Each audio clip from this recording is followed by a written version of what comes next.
রাস্তার মোড়ে কিংবা স্কুল কলেজের গেটে তো কতই ফুচকা খেয়েছেন, কিন্তু মুরাদনগরের বুকেও যে এত পরিপাটি আর আধুনিক ডেকোরেশনের একটি ফুচকা রেস্টুরেন্ট হতে পারে তা ফুচকা বাড়িতে না আসলে বিশ্বাসই করবেন না। আমি আর আমার বন্ধু মাহফুজ দুজনে চলে গিয়েছিলাম মুরাদনগরের এই নতুন ক্রেজ ফুচকা বাড়ি দেখতে। নিচতলা থেকে ভবনটির দ্বিতীয় তলায় তাকালে এর নান্দনিক রূপ চোখে পড়ে। এরপর সিঁড়ি দিয়ে উপরে উঠতেই দেখা মিলল মানুষের উপচে পড়া ভিড়। চালু হওয়ার পর থেকে এটি সেরা ক্রেজ ধরে রেখেছে। প্রায় 1 ঘন্টা দীর্ঘ অপেক্ষার পর অবশেষে আমাদের ভিতরে ঢোকার সুযোগ হলো। ভেতরের অপূর্ব সুন্দর ও পরিপাটি ডেকোরেশন দেখে সত্যি আমাদের চোখ জুড়িয়ে গেল। এখানে আসলে শৌখিনতা কি তা সহজেই বোঝা যায়। সুন্দর ডিজাইন করা আয়নায় একটা মিরর ভিডিও সেরে আমরা দুজনে 2 প্লেট ফুচকা অর্ডার করলাম। আমার জন্য স্পেশাল দই ফুচকা আর মাহফুজের জন্য চমৎকার নরমাল ফুচকা। বাহিরে 1 ঘন্টা অপেক্ষা করলেও ভিতরে এসে অর্ডারের পর কিন্তু বেশিক্ষণ অপেক্ষা করতে হয়নি। আর তাদের সার্ভিস ছিল অত্যন্ত ভালো। যেহেতু 1 ঘন্টা অপেক্ষা করে পেয়েছি তাই প্লেট সাবার করতে আমাদের একদমই সময় লাগেনি। পরিবার পরিজন কিংবা বন্ধুদের নিয়ে আভিজাত্যের আমেজে ফুচকা খাওয়ার এই অভিজ্ঞতা হবে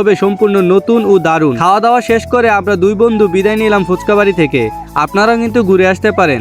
আল্লাহ হাফেজ।